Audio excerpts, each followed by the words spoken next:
Hi friends, Karaikal ஸ்டைலில் ஒரு கனவா மீன் குழம்பு, அதுவும் எங்கள் ஊர் குழம்பு சூப்பராக இருக்கும். வாங்க எப்படி செய்யலான்னு பார்க்கலாம். கனவா மீனை இதை போல் நல்லா வெள்ளையாக அந்த மை கலையாமல் நல்லா க்ளீன் பண்ணி எடுத்துக்கோங்க.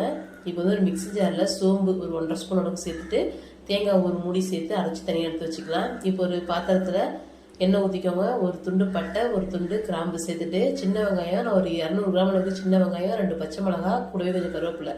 இது நல்லா வதங்கினதுக்கப்புறம் ஒரு 10 புல் பூண்டை இடித்து சேர்த்துக்கோங்க. சேர்த்துட்டு ஒரு தக்காளி பழம் சேர்த்துட்டு நல்லா வதக்கிக்கோங்க. இப்போ கொஞ்சம் மஞ்சத்தூள் சேர்த்துட்டு தக்காளி பழத்தை நல்லா வேக விட்டு எடுத்துக்கோங்க. இப்போ நம்ம க்ளீன் பண்ணி வச்சுட்டு கனவாவே சேர்த்து நல்லா வதக்குங்க. இப்போ இந்த கனவாவே தண்ணி விடும் கொஞ்சம். இப்போ அது கூட நான் வீட்டு குழம்பு மிளகாத்தூள் தான் சேர்த்துருக்கேன், வேறு எந்த மசாலா தூள் சேர்க்கல. இப்போ அது குழம்புக்கு தேவையான அளவு தண்ணி சேர்த்துட்டு உப்பு சேர்த்து ஒரு அரை மணி நேரத்துக்கு ஸ்லோ ஃப்ளேம்லேயே வேக விடுங்க. இதை போல் வெந்ததுக்கப்புறம் தேங்காய் சேர்த்துக்கணும். ஒரு 3/4 பாகத்தில் தேங்காய் சேர்த்துக்கணும். கனவா வெந்த பாகத்தில் ஒரு 1/4 மணி நேரம் நல்லா கொதிக்க வச்சு இறக்குங்க. சுட சுடன்னு கம்ம கம்மன்னு கனவா மீன் குழம்பு ரெடி.